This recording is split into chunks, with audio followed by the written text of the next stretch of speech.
Hello, nous sommes ici près de la scène country de l'American Tour Festival. Et je ne sais pas si vous entendez, mais en ce moment, il y a les balances de Megan Patrick.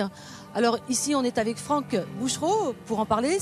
Bonjour. C'est vous le programmateur de cette Canadian Music Night.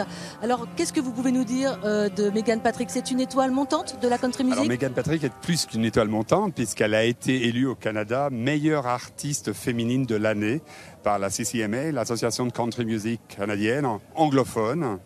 Et elle habite Nashville, elle est canadienne, mais elle vit aux États-Unis. Elle enregistre avec les plus grands artistes country US. Elle a coécrit des chansons avec des gens comme Vince Gill, qui sont des références mondiales dans l'univers de la country music, ou Joe Nichols. Et je parierais qu'elle est plus qu'une vedette certaine dans les prochaines années.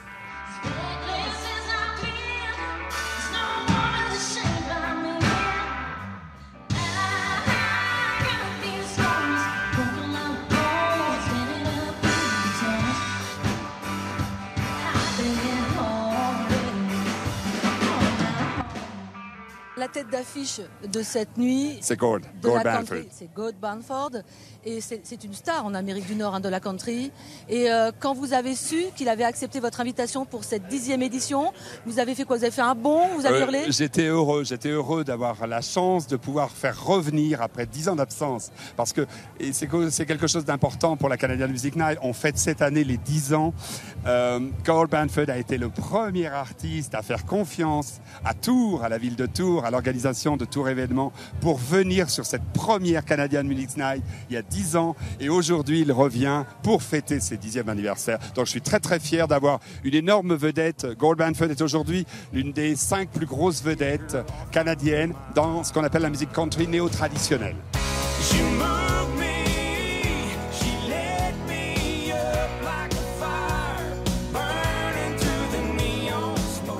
Alors grâce à vous, Franck, on a pu rencontrer Gord Bamford tout à l'heure. Écoutez son interview.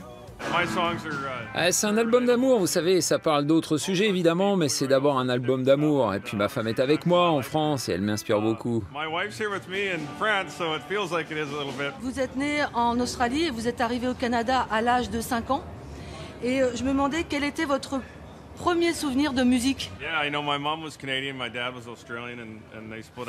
Alors, ma mère est canadienne et mon père australien. Ils se sont séparés quand j'avais 5 ans et mes parents avaient l'habitude d'écouter Kenny Rogers ou bien Dolly Parton.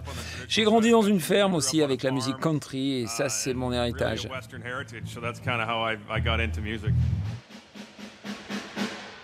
Vous êtes venu comment, vous, à la country, Franck? Alors moi, je suis venu à la country par le plus grand des hasards. En fait, dans une activité antérieure, j'ai eu l'opportunité d'être aux États-Unis pendant 6 mois, dans l'Indiana. Et donc, j'ai découvert au départ ce qu'on appelle le bluegrass music. Donc, c'est une musique plus acoustique qui est liée à la country music. Et puis, je me suis passionné par les bars honky-tonk aux États-Unis. J'ai écouté beaucoup de musique. J'avais la chance de parler avec un très bon niveau anglais. Donc voilà, je m'y suis passionné progressivement et ça fait 10 ans donc que je recrute au Canada des artistes de renommée maintenant internationale et mondiale. Alors la Canadian Music Night, ça démarre quand? La Canadian Music Night, ça démarre ce soir sous ce chapiteau à l'Orangerie à 23h avec Dan Davidson. Dan Davidson, on n'en a pas parlé, si je peux me permettre de rajouter. Dan Davidson a eu un disque d'or pour un de ses singles. C'est lui qui, pour moi, est une valeur montante. Et je pense que sa musique, elle est tellement endiablée, elle emmène tellement les gens que je pense qu'il va beaucoup plaire au public français. Et Gord Bamford, c'est à 20h30. Gord Bamford, sur la scène extérieure, le main stage à 20h30, juste avant Deep Purple.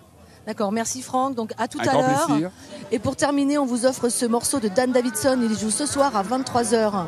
Bye bye.